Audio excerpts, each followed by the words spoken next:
অবিশ্বাস্য তথ্য। আপনার নাম যদি শিলাজিৎ দাস ফসফস অথবা নাম বিদ্যুৎ দত্ত, পিতার নাম ঔরঙ্গাবাদ বারুইপাড়া, এমন কিছু অদ্ভুত নামও হলেও তবুও অনেকের নাম কিন্তু অ্যাপ্রুভড ভোটার লিস্টে উঠে গেছে। শুনতে অবাক লাগছে? আজকে আমি আপনাদের কিছু চমৎকার দেখাবো প্রমাণসহ। প্রথম উদাহরণ দেখুন। নাম দাউদ মণ্ডল, তোলা কুম্ভীরা, পিতার নাম কুম্ভীরা সাবদুলপুর। এত অদ্ভুত তথ্য থাকা সত্ত্বেও এই নামটি কিন্তু অ্যাপ্রুভড লিস্টে উঠে গেছে। আরেকটা দেখুন, নাম নেই, বাবার নামও নেই, এত বড় ভুল থাকা সত্ত্বেও এটাও কিন্তু অ্যাপ্রুভড। তারপর নাম বিদ্যুৎ দত্ত, পিতার নাম ঔরঙ্গাবাদ বারুইপাড়া, এই নামটিও কিন্তু অ্যাপ্রুভড ভোটার লিস্টে। আরেকটা বড় উদাহরণ দেখুন। নাম দুর্লভ ঘোষ, এখানে দেখা যাচ্ছে সরস্বতী ঘোষ, মালঙ্গ ঘোষ, মণি ঘোষ, সবাইকে দুর্লভ ঘোষের স্ত্রী হিসেবে দেখানো হয়েছে।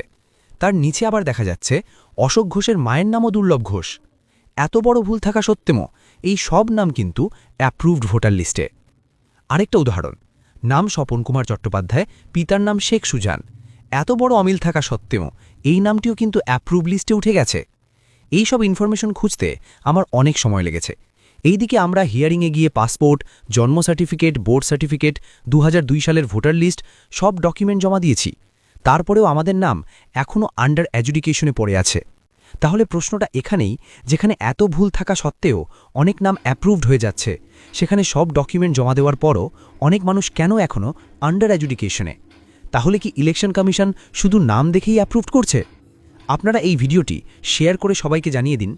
এই ভিডিওটি শুধুমাত্র তথ্যের উদ্দেশ্যে, আমরা কোনো অর্থ লেনদেন বা ব্যক্তিগত তথ্য সংগ্রহ করি না।